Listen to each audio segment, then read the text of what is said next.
sesuatu yang bersih. Nah, ini kaitannya dengan hari Jumat juga. Jadi ternyata hari Jumat itu hari istimewa untuk mandi. Sehingga pada hari ini insya Allah saya akan bahas tentang beberapa keterangan hadis Nabi Muhammad SAW tentang kesunahan Nabi. Mungkin bisa ditampilkan oleh Nabi. Ya. Bismillahirrahmanirrahim. Macam-macam mandi. Ya. Macam-macam mandi. Mandi itu sebagaimana yang kita ketahui bersama, bahwasanya mandi itu ada dua. Pertama yaitu mandi yang sifatnya itu wajib. Dan alhamdulillah semua sudah pernah mandi wajib semua. Yang kedua adalah mandi sunnah. Apa bedanya? Bedanya ya nggak ada, sama-sama mandi, sama pakai air semua. Cuma yang membedakan adalah niat dan penyebab mandi itu sendiri. Kalau niat, kalau mandi wajib, itu penyebabnya apa? Sudah kita bahas. Ya, sudah kita bahas ada 6 perkara. Tetapi kalau mandi sunnah, itu ya mandi sunnah itu jika dikerjakan mendapatkan pahala, jika tidak dikerjakan tidak berdosa. Kedap Ustaz, masih loading.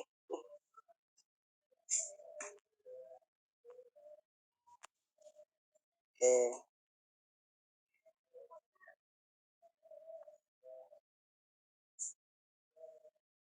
Ustaz?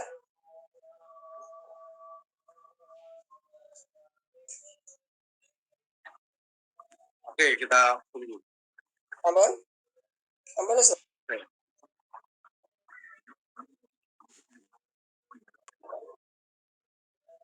Jadi mandi yang sifatnya sunnah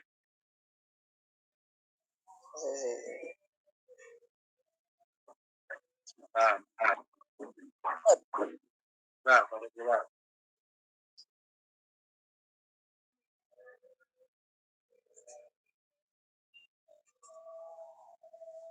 Oh, sifatnya sunnah. Ya, monggo. Sebentar.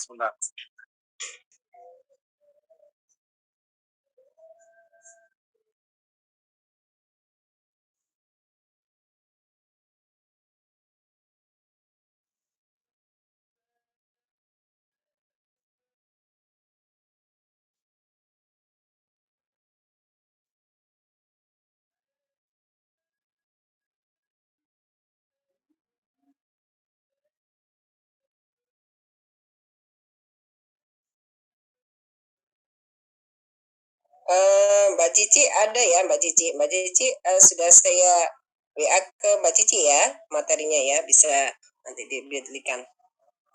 Bentar. Sabar ya, Bapak Ibu. Ustaz ada keluar sebentar.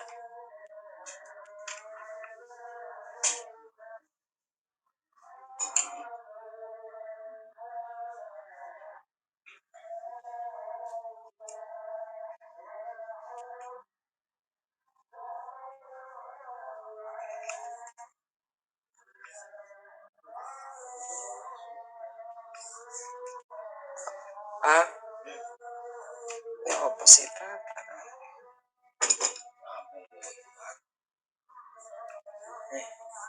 Oke, kita lanjutkan.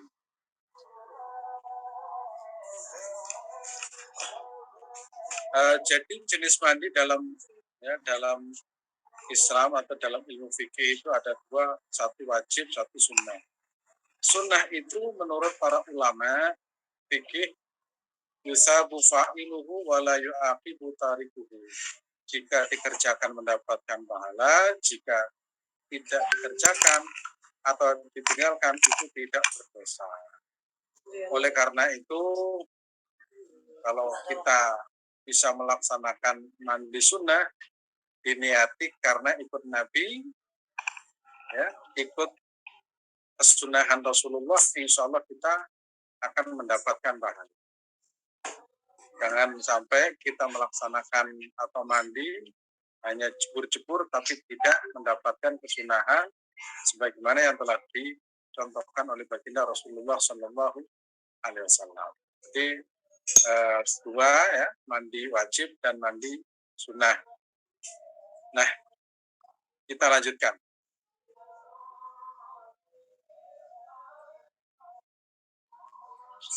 Tata cara mandi sunnah ya, itu hampir sama dengan wajib. Pertama, at-tasmiyah, membaca bismillah.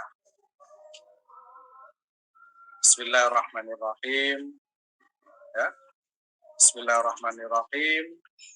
Kemudian setelah itu berwudu terlebih dahulu. Sebagaimana wudu mau melaksanakan sholat.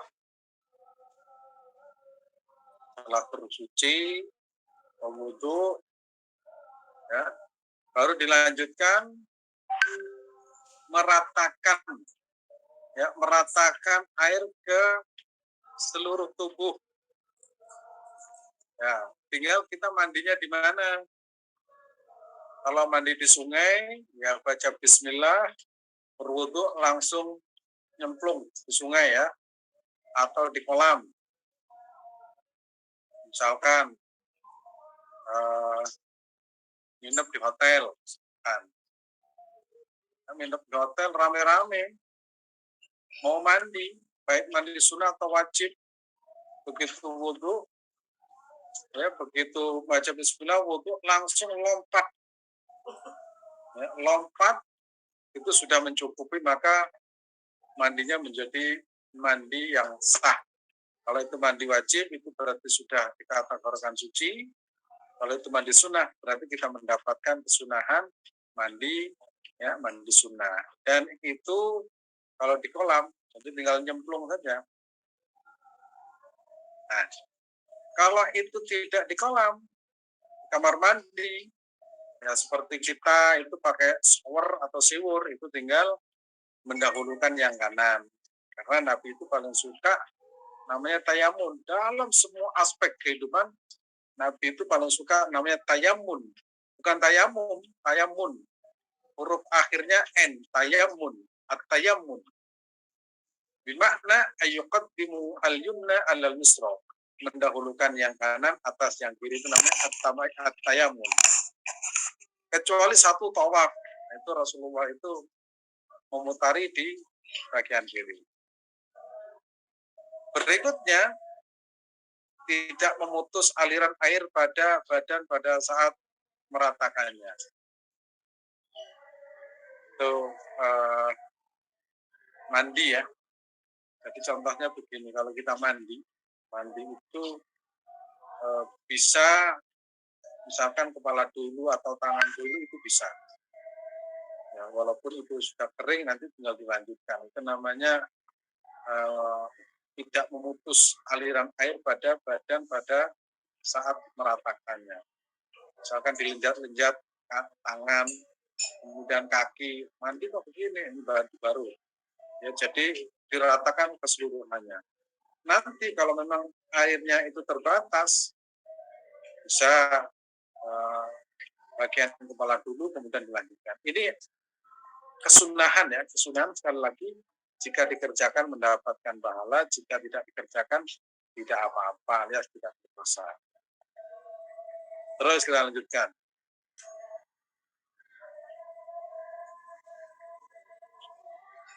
Anjuran mandi setiap hari ya. Kalau kita mandi setiap hari berarti melaksanakan perintah Rasulullah Shallallahu Alaihi Wasallam sebagaimana yang disampaikan oleh Sayyidina Ali bin Abi Thalib ya. Karena inti dari mandi itu bukan hanya meratakan air pada tubuh, tapi niatnya itu bersih. Niatnya itu membersihkan badan dari berbagai kotoran dan juga berbagai najis yang melekat pada badan kita atau tubuh kita. Untuk itu kalau bisa mandi setiap hari ya mandilah, kalau nggak bisa ya mungkin 2 hari sekali, atau kalau nggak bisa ya 3 hari sekali, kalau nggak bisa ya minimal itu seminggu sekali ya, yang tepatnya hari Jumat. Ya. Tapi kayaknya orang Indonesia ya enggak lah, mau murah air kan. Kalau di Arab ya, saya punya teman dulu orang Afghanistan, kalau mandi itu tiap hari Jumat. Katanya apa? Dia ngotot. Ini kan perintah Rasulullah. Ya, perintah Rasulullah memang mandi hari Jumat, tapi bukan berarti tidak mandi setiap hari. Makanya orang kalau memahami hadis tanpa memahami ilmu fikih itu kadang itu membahayakan. Karena dia itu perspektifnya menurut dirinya, menurut yang dia baca. Ya kalau paham, kalau nggak paham. Karena hadis itu, ya, hadis itu juga harus ada perilaku. Contoh ini, kita ini, ya kita semua ini kan tidak pernah melihat Nabi, cara Nabi sholat bagaimana. Kita tidak pernah melihat Nabi itu berwudu. Tapi kita sebelum membaca kitab, sebelum baca hadis, sudah tahu cara berwudu orang tua kita. Kita sudah tahu orang tua kita berwudu. Orang tua kita juga tahu dari gurunya sampai pada Nabi Muhammad SAW. Walaupun tidak persis, tapi esensi yaitu wudunya itu sudah dikerjakan. Maka itu yang disebut dengan ahwal, perilaku, tingkah laku. Saya ngaji, kita belajar itu harus ada namanya contoh. Misalkan ya kita itu dalam bernegara, kita itu dalam bermasyarakat, itu kan kita sering membaca Al-Quran dan hadis. Tapi kita itu kan melihat contoh nyata, yaitu kehidupan guru kita. Bagaimana cara mengelola keluarga, bagaimana cara mengelola masyarakat, bagaimana cara mengelola materi, bagaimana mengelola hati. Itu kan ada contoh nyata. Dan itu selalu ada ilmu, ya, atau ada teori, ada praktek. Praktek itu adalah guru-guru kita. Dan ini tidak akan bisa kita tinggalkan. Prakteknya bagaimana masyarakat kita, guru kita ya mandi setiap hari. Nah, kemudian orang Arab nggak ngamen, ya jangan lihat orang Arabnya. Kalau orang Arab itu mandi 2 hari sekali itu namanya kopros. Kopros itu apa? Kopros itu umroh. Kalau orang Indonesia nggak bisa, tetap mandi tiap hari. Bahkan tiap pagi mandi. Sehingga kadang ada guyonan. Itu kalau orang Arab, orang Pakistan itu jarang mandi, sehingga baunya itu nggak enak. Kalau kita kan orang yang bersih, ya. Kadang kalau di Arab itu, kalau di asrama itu airnya habis, orang Indonesia tertuduh. Anda ini yang menyebabkan air habis ini. Masa Anda tiap hari mandi 2 kali sampai 3 kali? Ya karena memang mereka mandinya jarang-jarang. Nah kita kalau mandi itu sebuah kebutuhan. Nah di sini anzadan sa'ala rajulun aliyan, dari Zadan berkata, telah bertanya seorang laki-laki kepada Sayyidina Ali bin Abi Thalib radhiyallahu anhu anil husni, seputar mandi. Dia itu bertanya tentang mandi. Saya bilang ightasil kulla yamin, ya mandi setiap hari. Mandi setiap hari itu ya tentu saja ya mandi seperti kita biasa. Kemudian in syi'ta, ya mandilah setiap hari jika kamu ingin. Faqala la, ya, bukan itu maksudnya. Terus mandi apa? La al-ghusl alladhi wal ghusl. Jadi rupanya orang ini tanyanya itu bukan itu yang saya maksud. Terus mana mandi yang dianjurkan? Ola yaumul Jum'ah. Ternyata mandi yang dimaksud adalah al-ghuslu, ya, yaitu yaumul Jum'ah. Al-ghuslu qal yaumul Jum'ati wa yaumul Arafah wa yaumul Nahri wa yaumul Fitri. Jadi mandi, ya, yaitu mandi pada hari Jumat, mandi pada hari Arafah, dan mandi pada hari raya dan hari raya Idul Adha dan Idul Fitri. Jadi kalau kita sudah tahu ya kesunahannya, berarti kalau hari Jumat nawaitu, ya, ghusla yaumil Jum'ati sunnatan lillahi ta'ala. Jadi niat mandi Jumat karena mengikuti sunnah Nabi Muhammad SAW. Dapat pahala.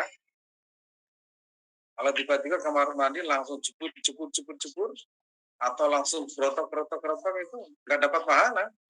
Ya, cuma kita dapat pahala bersih saja. Tapi kalau kita sudah tahu, malah ternyata sunnah ya, pagi mandi sunnah dapat pahala. Kalau yang mau Arafah, ya nanti ketika naik haji. Mudah-mudahan Allah berikan kesempatan bisa menunaikan ibadah haji. Wa yauman nahri, hari raya Idul Adha, wa yaumal fitri, dan hari raya Idul Fitri. Jadi kalau kita melaksanakan mandi pada hari-hari tersebut mendapatkan pahala. Jumat, nah di hari Jumat itu kapan? Pagi, malam, agak siang, terserah. Pokoknya hari Jumat. Yang terpenting itu sebelum hari Jumat. Yang terpenting bukan hari Jumat, yang penting sebelum Jumatan. Nah, yang penting sebelum Jumatan. Habis maghrib misalkan, malam ini mandi, itu bagus, sehat. Kalau hari Arafah kan orang tertentu ya, kalau hari Jumat setiap orang itu bisa melalui hari Jumat. Ya. Terus kita lanjutkan.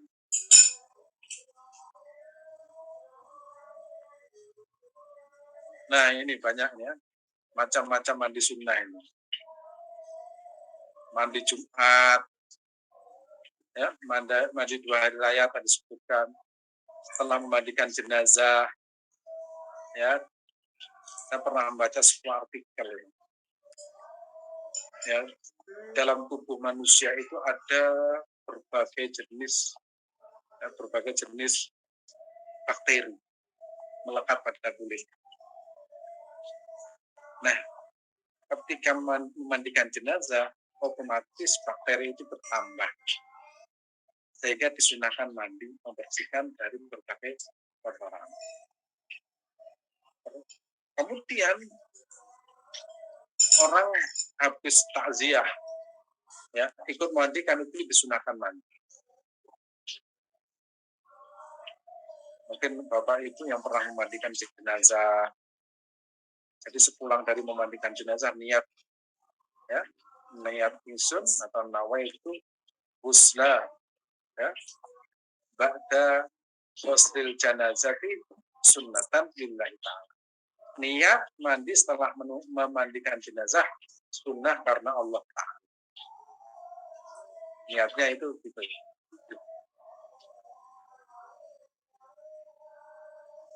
Kemudian mandi Arafah tadi sudah. Kemudian mandi di 2 gerhana bulan dan gerhana matahari. Mandi ketika masuk kota suci Mekah.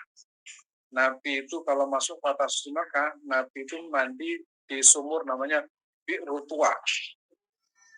Namanya Bi'ru Tuwa.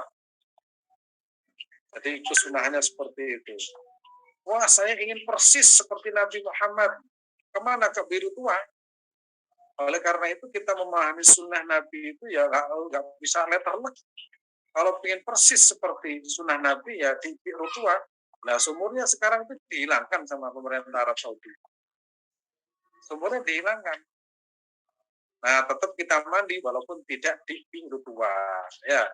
Jadi kesunahan itu sifatnya itu luas. Jadi tidak bisa kita memahami secara tekstual, tapi harus kontekstual. Kan ada orang itu, pokoknya sunnah Nabi ya begini. Nah, sunnah Nabi kalau disuruh mandi ke Bi'ru Tuwa, sumurnya tidak ada.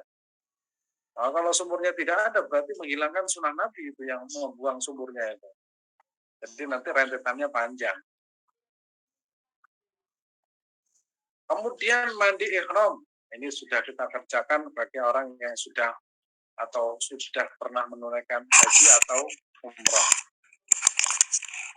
Kemudian mandi di Muzdalifah. Ini jarang ya. Jarang kalau sudah di Muzdalifah itu biasanya tidak lagi mandi, karena jangankan mandi, mengantri di kamar mandi saja itu sampai berjilid-jilid. Antri di kamar mandi itu sampai 10 orang. Itu kalau nggak kuat itu bisa sakit perut. Gitu. Kemudian sholat istisqa, mandi, mau melaksanakan sholat istisqa. kemudian mandi setelah memeluk Islam atau mu'alaf, mandi setelah pingsan atau mughma alaih, mandi akan mengulangi. Nah, ini penting ini bagi yang hari Jumat ini ya. Jadi Rasulullah SAW itu ketika berkumpul dengan istrinya itu kemudian mandi. Setelah mandi Rasulullah mendatangi istrinya lagi. Bahkan dalam riwayat itu habis mendatangi istrinya berwudu kemudian mendatangi lagi. Itu disunahkan. Kalau yang punya istri, kalau punya istri nggak usah mandi, malah nanti masuk angin. Ya. Melontar jumroh, ini juga ada keterangan.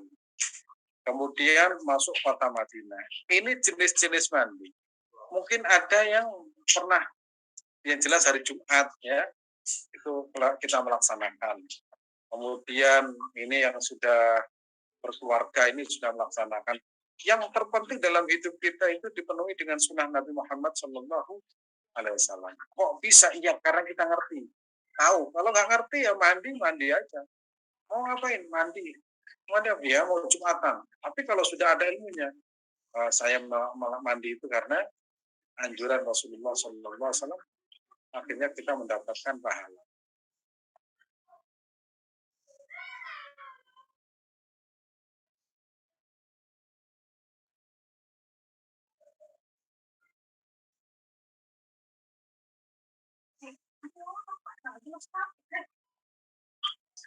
Oke, kita lanjutkan.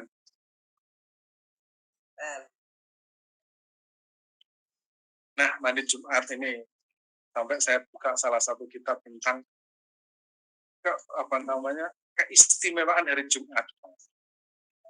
Mungkin suatu saat kita akan bahas khusus hari Jumat itu apa sih istimewanya. Sampai ada Jumat barokah, sedekah hari Jumat, mandi hari Jumat, kemudian baca Al-Quran hari Jumat, baca surat Kahfi hari Jumat, baca Yasin hari Jumat. Itu istimewa sekali hari Jumat. Nah,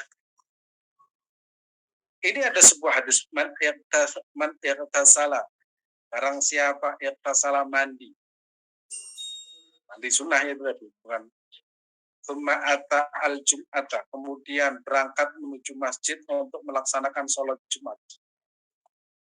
Fasollah, ya, kemudian melaksanakan sholat.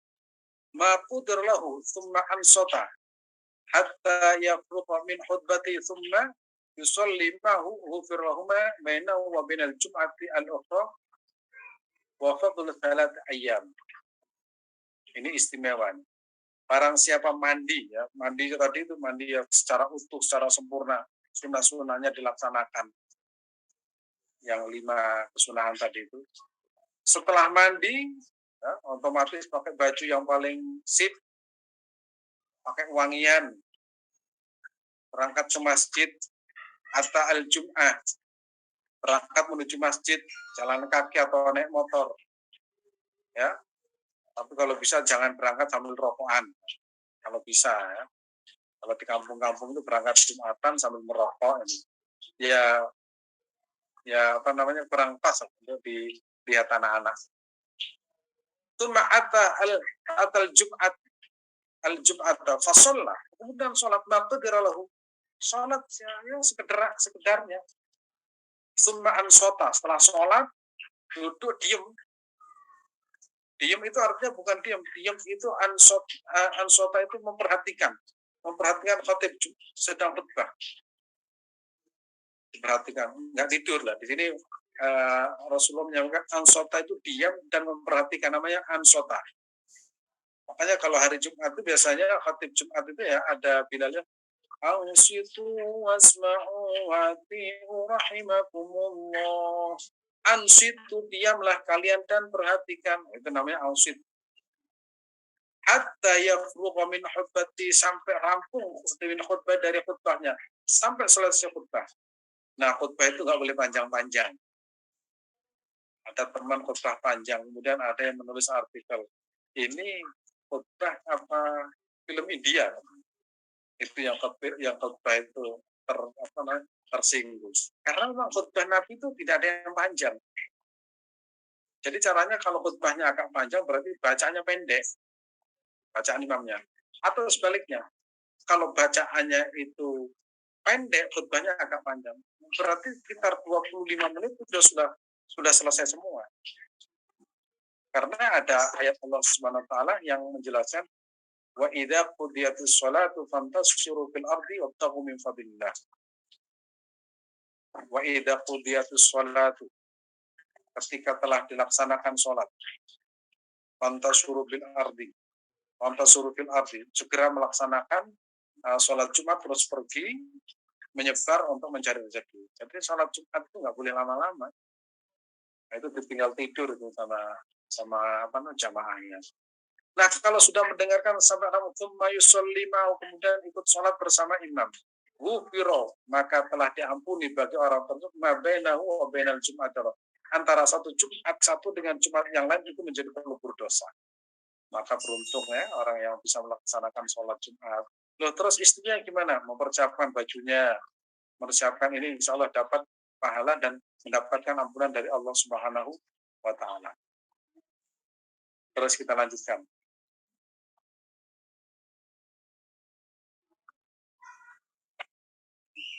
Mandi Jumat bagi pria dan wanita.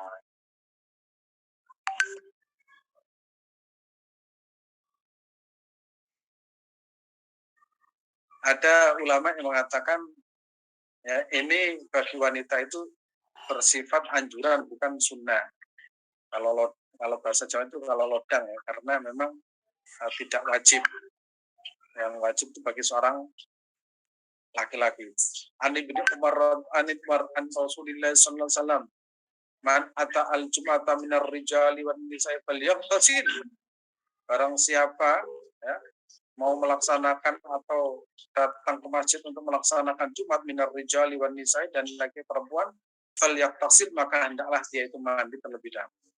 Wa man lam ya'tiha, dan barang siapa yang tidak datang ke masjid, falaysa alaihi ghuslun minar rijali wan nisa'i, maka kalau tidak berangkat Jumat ya tidak wajib baginya untuk melaksanakan mandi. Karena esensi dari mandi itu sebenarnya itu bukan hanya terkena air, itu bersih.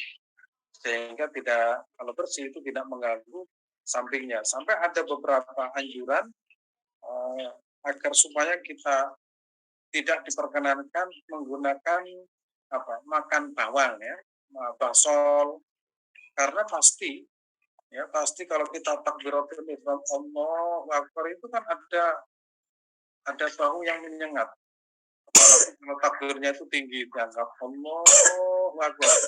Begitu turun itu kan ada bau yang menyebar. Ya, tidak boleh memakan basol itu bawang. Padahal prakteknya kalau di Arab Saudi itu hampir semua orang Arab itu sayurannya bawang. Ya, coba kita perhatikan. Nabi memakruhkan bawang, tapi orang Arab paling suka bawang. Itu kalau makan nasi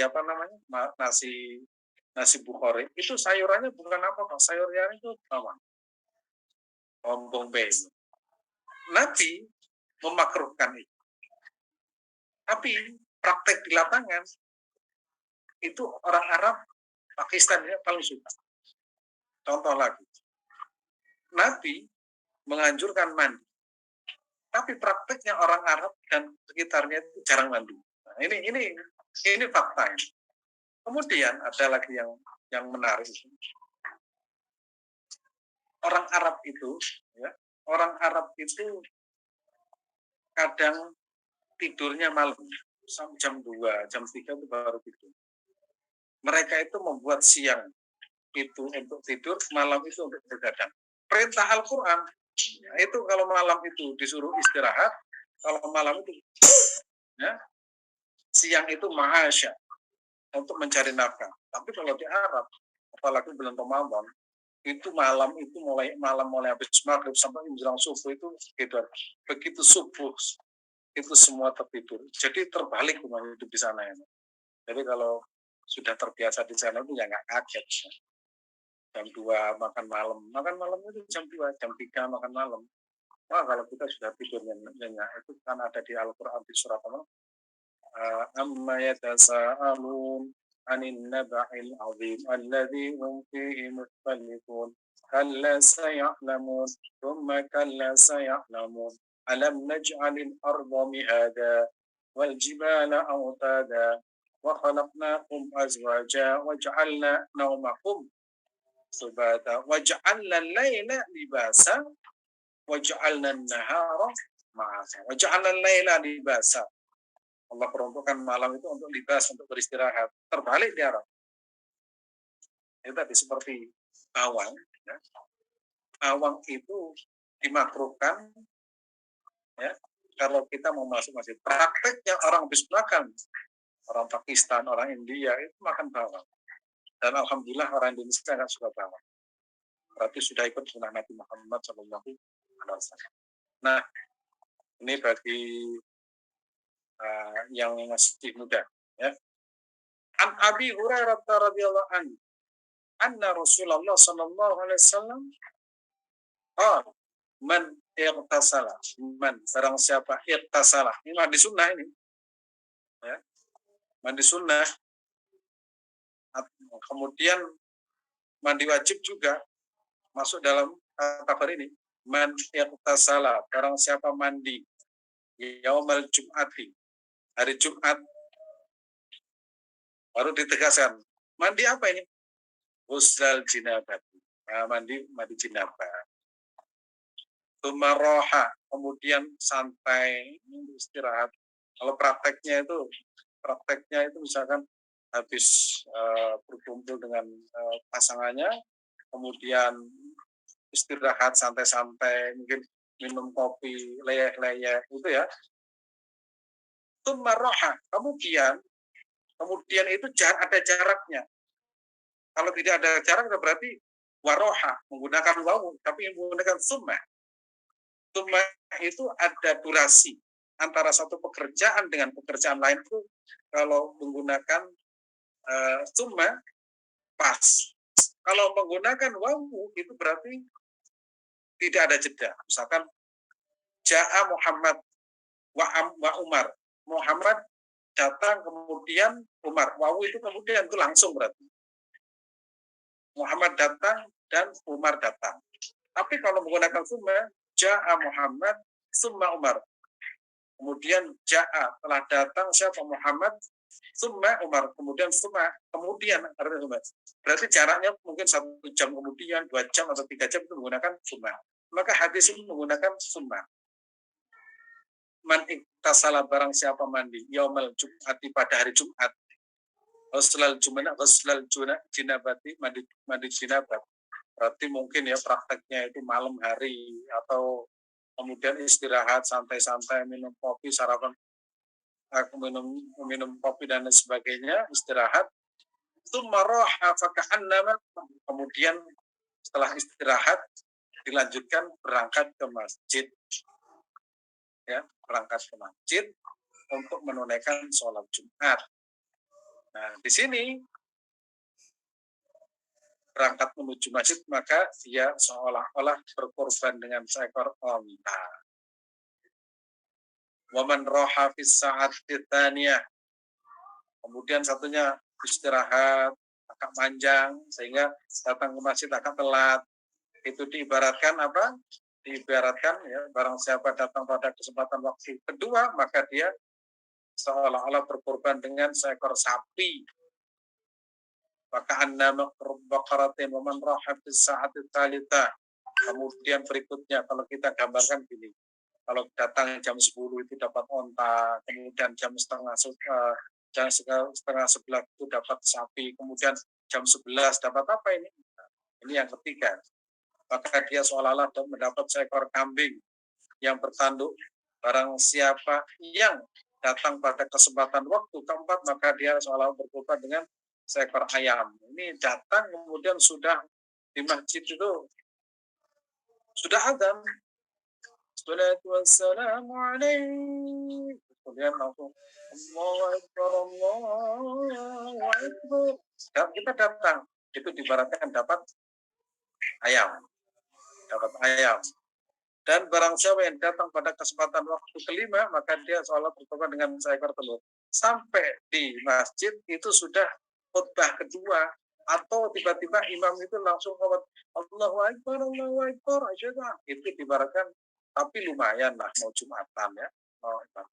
Itu yang diartikan bahwa betapa pentingnya itu mandi hari Jumat. Sehingga semakin cepat atau semakin pagi mandi Jumat, kemudian berniat untuk melaksanakan sholat Jumat, maka diibaratkan mendapatkan onta, dan ini sebuah isyarah bahwa pahala orang berangkat Jumatan, kemudian Jumatannya itu bergegas, maka pahalanya sangat besar sekali.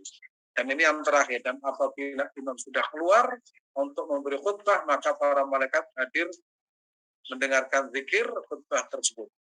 Katanya malaikat, ente nggak dapat apa-apa ini. Ya tapi ya nggak, sudah malaikat sudah nggak nyatet, sudah selesai karena malaikat sudah ikut serta mendengarkan khutbah. Jadi khutbah Jumat itu keren, itu didengarkan Jumat, ada malaikat khusus mencatat orang-orang yang hadir. Nah, yang tidak Jumatan ya tentu saja tidak dapat. Ini betapa istimewanya hari Jumat, sampai suatu saat nanti itu kiamat pun datangnya hari Jumat ya. Ini keistimewaan hari Jumat ya. Ada lagi satu keistimewaan, yaitu membaca sholawat. Kata Rasulullah SAW, fa'abtiru minas sholati alayya, maka perbanyaklah sholawat kepadaku. Kapan itu? Hari Jumat. Fa inna sholatakum yaumal jum'ati ma'rudatun alayya, karena sesungguhnya sholawat kalian itu ditambahkan kepadaku.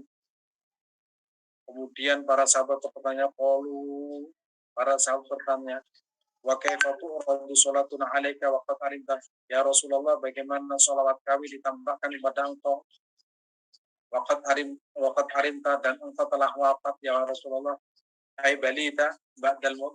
Wa qala sallallahu alaihi wasallam, inna Allah azza wa jalla harrama 'alal ardi an taqula ajsal anbiya. Ketahuilah wahai para sahabat, sesungguhnya Allah itu mengharamkan bumi memakan jasad para nabi. Sehingga jasad Nabi Muhammad itu utuh, bukan hanya utuh, Nabi itu tetap bisa berinteraksi, dan insya Allah Nabi itu mengenali satu persatu dari umatnya yang membaca sholawat di hari Jumat. Dan Alhamdulillah kita setiap hari Jumat itu melaksanakan mandi. Mungkin yang belum bisa mandi ya mumpung ya hari Jumat atau pagi mandi. Nawa itu husnul yaumil Jum'ati sunatan lillahi ta'ala. Pagi mandi. Ya, bisa 2 kali, 3 kali ya dipersilakan. Katanya Salih Ali Sayyidina Abi Thalib gitu. Demikian, saya kembalikan waktunya kepada Sinar.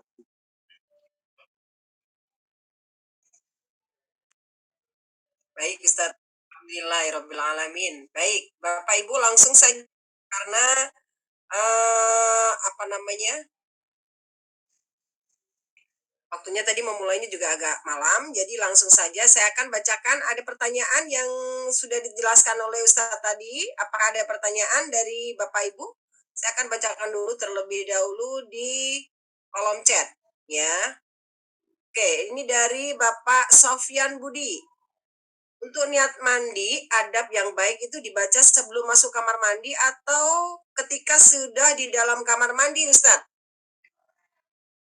Terima kasih. Yang namanya niat mandi itu ketika mandi, ketika akan mandi. Kalau akan masuk kamar mandi itu namanya niat masuk kamar mandi. Masuk kamar mandi. Baik, langsung singkat-singkat aja ya Ustaz. Oke, Pak Sofyan sudah dipahami ya. Oke, Bunda Ernawati, izin Pak Ustadz, adakah mandi sunnah taubat? Nah, monggo. Terima kasih. Sunnah taubat itu ada yang menganjurkan. Ya, ada yang menganjurkan karena diharapkan dosa-dosa itu ikut luntur. Ya, ikut luntur. Tapi perlu diketahui, wudhu saja itu melebur dosa.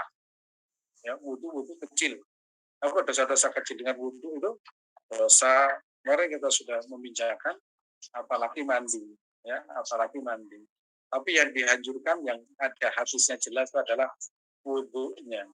Makanya saya menganjurkan dawamul wudu, istiqomah wudu ya. Mau tidur wudu, mau berangkat ke tempat kerja wudu, insya Allah itu menjadi pelebur dosa. Ya, Yang saya temukan itu adalah hadis sahih. Kalau mandi taubat, ada pendapat yang menyebutkan, tapi saya belum menemukan hadis sahih. ya baik Ustadz.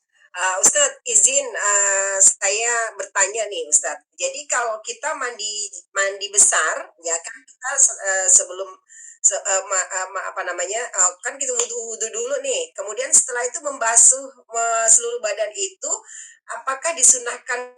Kalau saya pernah dengar adalah disunahkan juga diguyur dulu sebelah kanan dulu, kemudian kiri sedikit-sedikit gitu. Ustadz kaki, tangan, kemudian kaki sebelah kanan gitu ya. Seperti itu, apakah seperti itu Ustaz? Ya, itu memang kesunahannya seperti itu.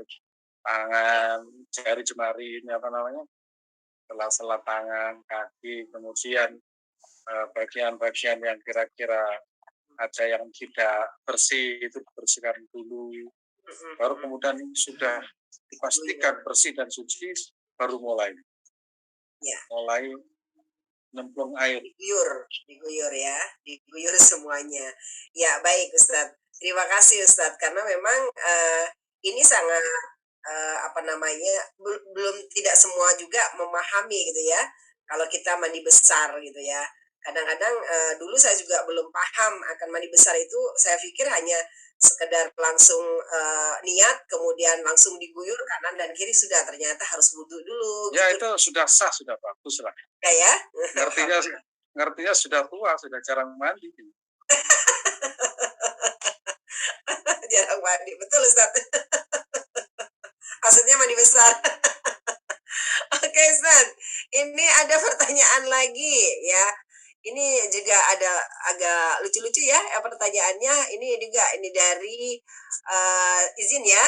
Mandi sunnah itu apakah boleh dikodok Ustaz? Masya Allah. Jadi bukan hanya sholat yang dikodok. Yang pertanyaannya Pak Rusli, silakan Ustaz langsung. Nah, kalau mandi itu ya, kalau sudah mandi kan sudah selesai. Berarti kalau ingin mandi lagi ya tinggal momentumnya saja apa yang disunahkan tadi itu. Ya, misalkan seperti pertanyaan yang barusan disampaikan, tadi mandinya lupa nggak melaksanakan sunnah, ya mandi saja diulang nggak apa-apa. Air nggak beli, Ya. nggak apa-apa. Ya, betul ya. Jadi sampai ngeheng saya Ustadz. Jadi Bapak Ibu mandi besar, ini ada pertanyaan dari Bunda Oti Arina nih. Sebelum mandi kan kita wudhu nih Ustadz, baru mandi biasa pakai sabun. Dan setelah mandi apakah kita harus mandi, setelah mandi kita wudhu lagi? Ya kalau memang mau mendawarkan ya sebaiknya memang harus wudhu ya Ustadz ya. Tidak apa-apa. Yang penting ketika mandi itu tangan tidak menyentuh kemaluan. Ya. Kalau menyentuh batal ya kan. Batal. Jadi harus wudhu lagi. Ya. Ya, kecuali mandi nggak pakai tangan langsung digebyur. Tangannya tidak menyentuh saja.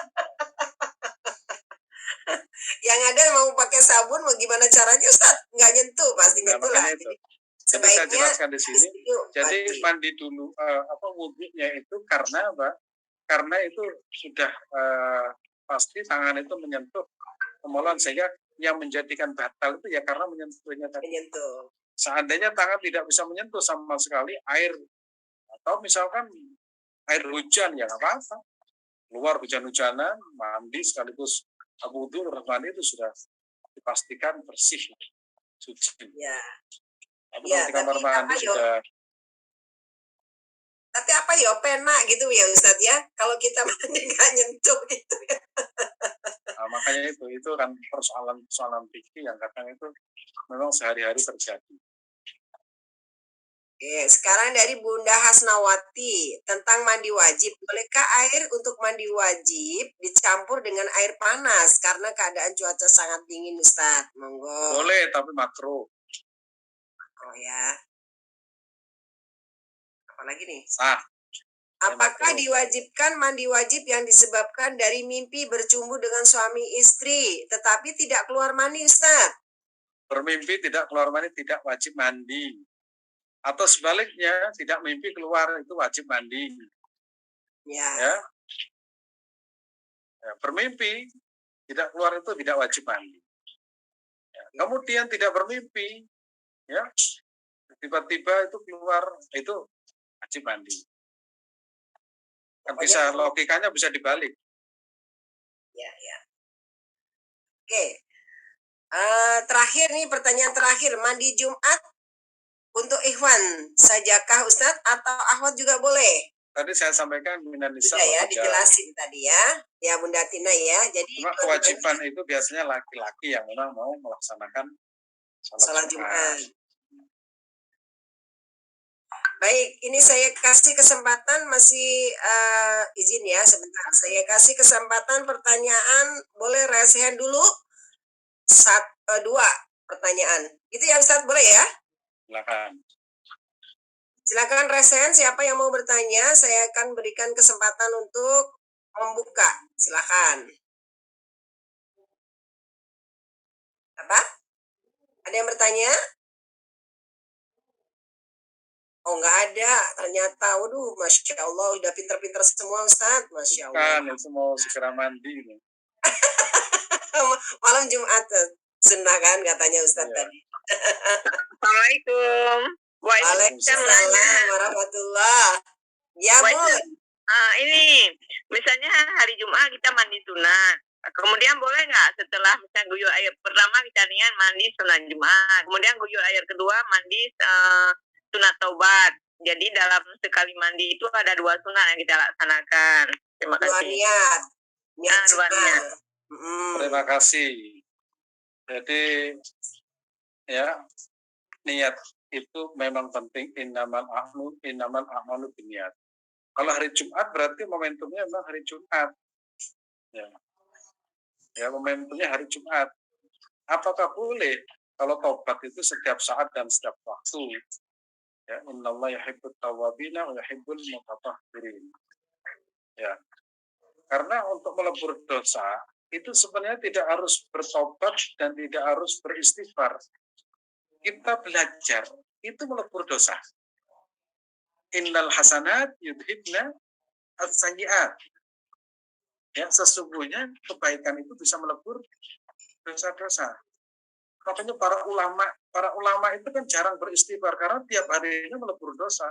Belajar, mengajar, mengajarkan ilmu, membaca Al-Quran menjadi pelebur dosa, bersedekah pelebur dosa, berwudu pelebur dosa, mandi pelebur dosa, sholat tahajud pelebur dosa. Jadi semakin banyak amal kebaikan yang dikerjakan itu semakin banyak dosa yang dilebur. Daripada setiap hari istighfar tapi nggak pernah sholat. Ada orang kita beristighfar tapi nggak sholat. Itu ya. Jadi kebaikan itu secara otomatis akan menjadi pelebur dosa. Termasuk al-jum'atu ilal jum'ati kafaratun lima bainahum. Antara Jumat satu dengan Jumat lain itu pelebur dosa. Nah, sholat satu dengan sholat Isya itu melebur dosa antara maghrib dengan Isya. Sholat subuh antara subuh dengan Isya itu dosanya dilebur pada sholat subuh. Jadi ritme kehidupan kita itu menjadi pelebur dosa. Itu tadi siapa yang istiqomah melaksanakan. Jadi kadang ayo kita beristighfar kepada Allah terus nggak sholat. Terus tapi itu ya sama itu mungkin memang nggak ngerti. Tapi lumayan lah beristighfar. Ya, lumayan lah. Daripada nggak sholat dan nggak istighfar lagi. Makin parah ya Ustadz ya? Iya. Ustadz izin, jadi Bapak Ibu mereview ya Ustadz tadi karena saya yakin juga ada yang belum memahami gitu ya dengan kajian malam ini, insya Allah lebih memahami. Jadi mandi besar itu kita sebelumnya membersihkan terlebih dahulu, kemudian berwudu ya Ustadz ya, kemudian baru kita guyur dengan etikanya adalah guyur sebelah kanan dulu ya, baru tangan sebelah kanan dulu, kiri, kemudian kaki sebelah kanan, kiri, kemudian diguyur yang sebagian, baru diguyur semuanya gitu ya Ustadz ya? Ya betul.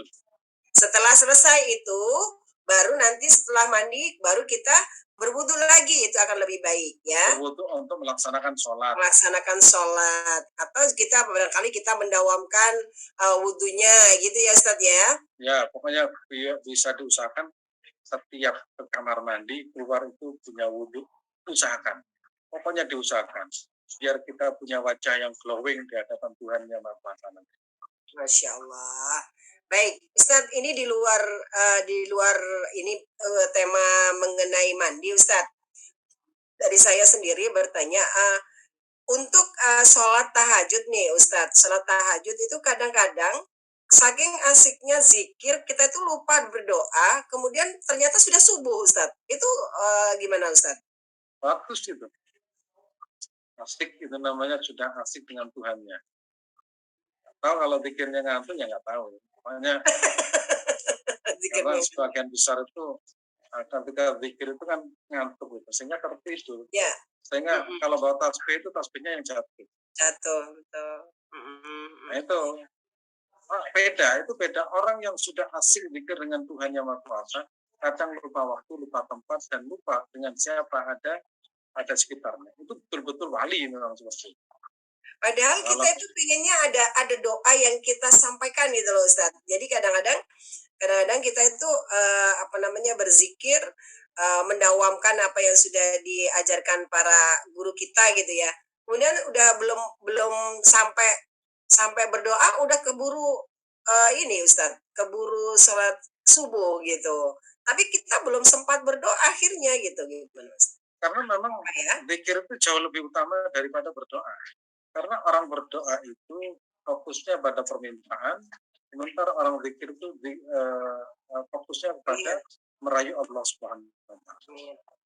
Sehingga kalau kita komparasikan, zikir itu jauh lebih utama daripada doa. Makanya bahkan ada ulama itu yang mengajukan jangan banyak berdoa. Kenapa? Nanti kalau sering berdoa tidak Allah belum mengabulkan, itu yang disalahkan doanya. Wah, doanya nggak mujarab. Salah sendiri sering doa. Coba kalau zikir kan asik dengan Tuhan Yang Maha Kuasa, sehingga dia tidak pernah punya kepentingan diterima atau tidak permintaan. Yang penting dia tuh asik dengan Allah Subhanahu wa Ta'ala. Hanya kadang kita itu juga harus membangun logika berpikir ya, atau konstruksi berpikir itu. Oh ternyata kalau sering menyebut nama Allah asik dan lain sebagainya, kita tidak pernah berpikir untuk banyak minta. Kalau tiap hari minta, kemudian Allah itu kan berkuasa. Allah itu kadang mengabulkan, kadang juga tidak. Kalau lama tidak dikabulkan, akhirnya bosan. Doa itu lagi, sudah doa setahun tidak dikabulkan. Akhirnya kan yang tersangka doanya. Coba kalau zikir, makanya saya sering mengajarkan zikir saja. Hasbunallah wa ni'mal wakil. Ya, kita asik dengan zikir itu. Tanpa berpikir permintaan kita apa. Yang penting Tuhan ya tempat mengadu. Tuhan tempat menggantungkan segala urusan. Tuhan tempat bersandar. Allah sebaik-baik zat penolong, zat pelindung. Karena kita asik dengan zikirnya dan tidak pernah berpikir meminta apa. Itu. Dilatih, harus dilatih. Ya, Masya Allah. Bismillah ya, mudah-mudahan kita semuanya bisa istiqomah ya Ustadz ya, teman-teman semuanya. Baik, ini ada satu kali pertanyaannya sekali saja, habis itu kita tutup ya, karena Ustadz juga kasihan nih. Ini dari Bunda Warni, silakan, sudah saya buka Bun, monggo. Assalamualaikum Bunda Narti. Warahmatullah. Ya maaf off cam ya Bun. Mangga. Iya, Pak Ustadz, ini ada pertanyaan.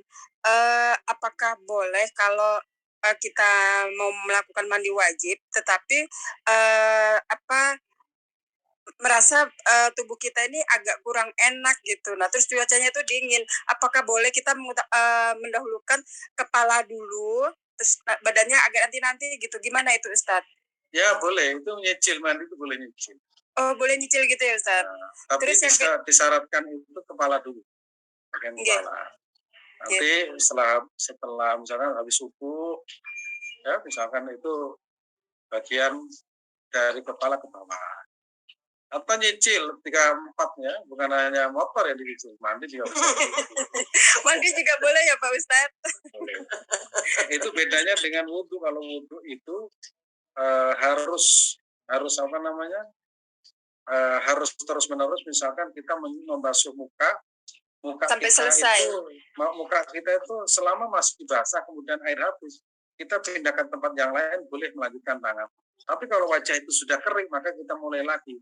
Tapi kalau mandi enggak, mandi itu misalkan kepala dulu ya, kemudian bersih kepala dulu, kemudian besoknya dilanjutkan.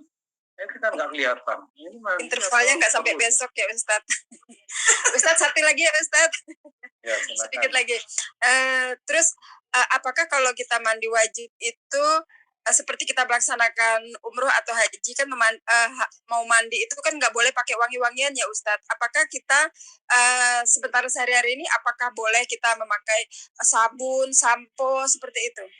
Oh harus, kalau mandi wajib itu, kalau enggak itu bau. Gitu.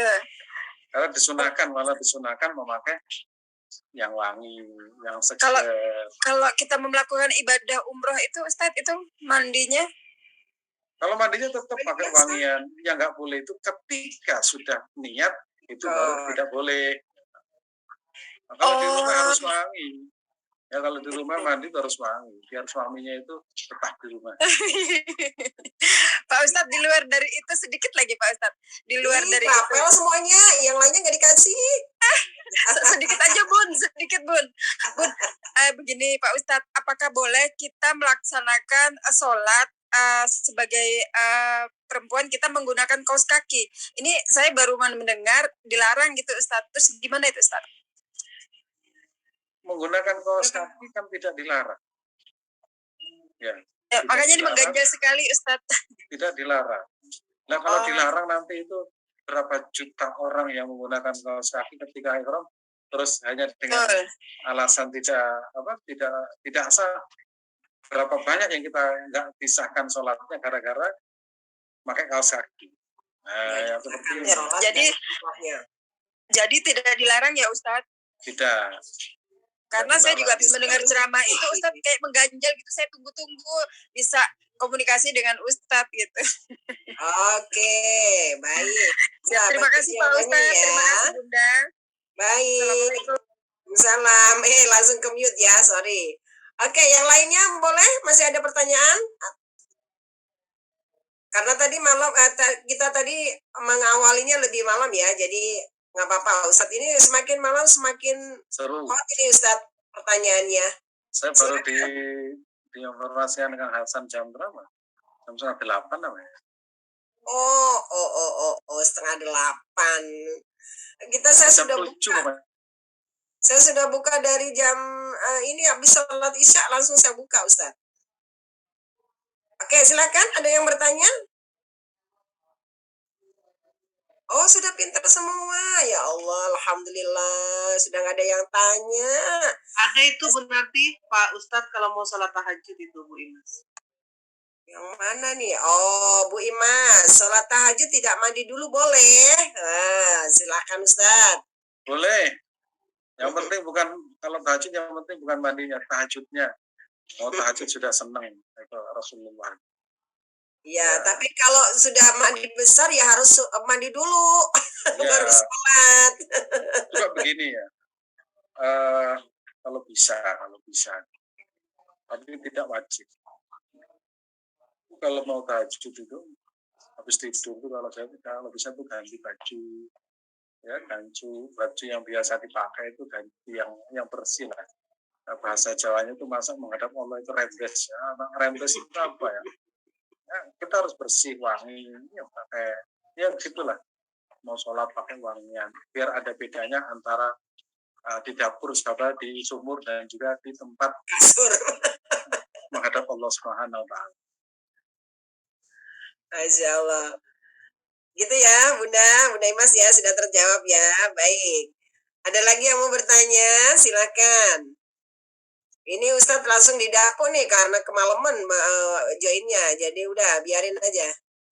Nggak sunnah malam Jumat. Cukup? Sudah mau pada malam Jumatan? Sunnah? Oh iya sudah. Senyum-senyum tuh Bunda Sri Handayani, Bunda Lilis ya. Bunda Rita, Bunda Aminah senyum-senyum. Oh cukup. baik. Baik, Ustaz. Terima kasih. Baik, teman-teman, ayah bunda semuanya, mohon maaf saya atas nama Yes Tutor dan teman-teman yang hadir di malam hari ini ada Mayuti ya,